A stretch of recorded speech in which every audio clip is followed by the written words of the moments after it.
Hello, my name is Bridget, and I'm an online ESL teacher. Language learners should be exposed only to the forms they are taught. This phrase was a guiding principle in my own teaching for a long time. For example, when I knew a student hadn't yet learned the past tense, I would carefully avoid asking them questions like, "What did you do today?" I believe that if I use sentence structures, grammar structures, or vocabulary that the student didn't yet know, I would confuse them and unnecessarily distract them from the forms they were supposed to learn in that lesson.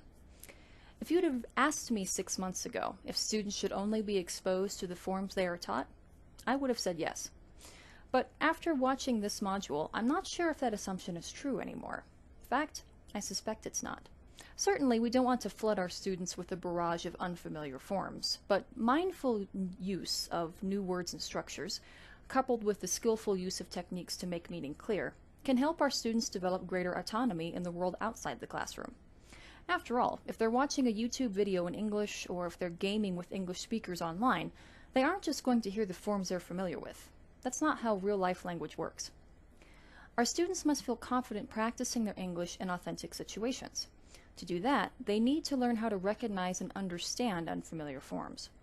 Perhaps even more importantly, they need to be able to do so without being overcome by anxiety, which raises the affective filter and reduces their chances of comprehending and responding to the language they hear.